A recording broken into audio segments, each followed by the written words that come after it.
All right, Jeff Young, Lemons and Lamentations. Lemons and Lamentations, Jeff Young. When life gives you lemons, make lemonade. When life gives you lemons, make lemonade. How often have we heard this saying? You know, the one that says, no matter how much misfortune or setbacks or thunderstorms we get in our lives, that we should accept all that comes our way with a positive attitude.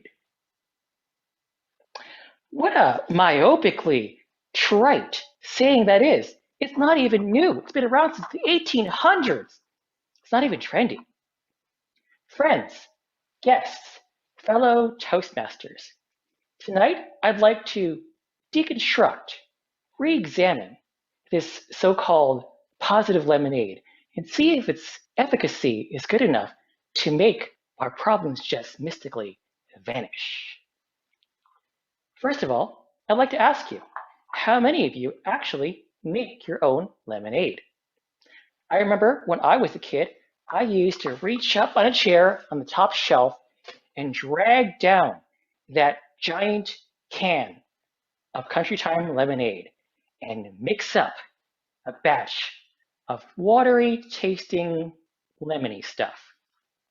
As I got older, I learned that I could go to the freezer and dig out that can of concentrated lemonade stuff, if you're back there for who knows how long, and blop it into a pitcher, add a little bit of water, and have myself brain freeze. Nowadays, though, if I really want lemonade, I'll just go to the store and pick up a jug of this stuff from the fridge case. And that's the first thing that's wrong with the lemonade statement. Time. Who has time to make lemonade?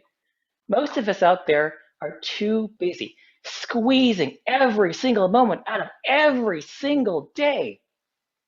And it's just one more complication, one more commitment, one more person asking for a favor comes up to us. We can feel so sour for the rest of that day, for the rest of that weekend, sometimes for the rest of the month. You know, the people who actually have the time to make lemonade, those are the people who don't feel time pressure. They're there sitting on their porch, just rocking and imagining this Martha Stewart moment where they contemplate each individual lemon as they squeeze it very carefully, sitting there in the summer sun. Why isn't that more of us? Shouldn't we strive to add more sugar to life's summer moments and the winter moments too, and the ones in between, and actually consider the lemons, to see every day as a lemony scented gift instead of feeling like we're the ones being squeezed? Maybe I'm the one that's doing this the wrong way. Let me move on to my second point, the lemons themselves. There's a game called Portal 2. Some of you might have heard of it. In it, there's a character that says, if life gives you lemons, give them back. What he means is that you should be selfish and only ever address your own problems and nobody else's. But let me tell you about a friend of mine. He moved into a house where there was a lemon tree in the backyard. It looked like an innocent stick. But come the winter rains and come the spring, that thing sprouted so many lemons that it was bent over double with the weight of all the lemons. He couldn't drink them fast enough as lemonade. And therein lies the key line lesson of this story. He asked for help when faced with an avalanche of lemons. All of us pitched in. And did you know that fresh lemons off of a tree taste so much better as lemonade than that Country Time stuff or the frozen stuff or the stuff from the grocery store? The lesson is that if you're confronted with lemons, an avalanche of them, a mountain of them, ask for help. Some people might actually say yes. And if you help them with their problems in return, why, you might actually solve the problems that you couldn't get done by yourself. And then you can all sit there on the porch with your proverbial or real lemonade and enjoy the fruits of your work.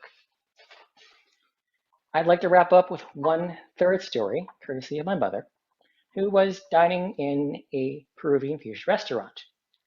And she asked for a glass of water with a lemon, but she got a lime instead. Confused, she called in a busboy and said, "Can I have a glass of water with a lemon?" And she got another lime. Finally, she called over the head waiter and she said in her best I am a grade school teacher voice, "Yo quiero un agua para limón, por favor." And the waiter just looked at her and said, "Sí, eso es un limón." It turns out that in some Spanish-speaking countries, this is a lemon and this is a lima.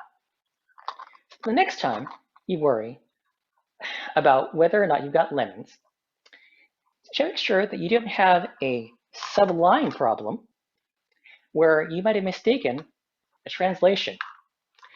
And furthermore, make sure that you don't get yourself into a real world plot twist by doing so. I'd like to leave you with this call to action. Next time life gives you lemons, consider how you want to deal with them and when. If you have too many lemons, don't hesitate to ask for help. You never know, people might say yes. Live life with the lemon zest that it deserves. And remember to try to squeeze more laughs out of your life than sour looks. Madam Toastmaster.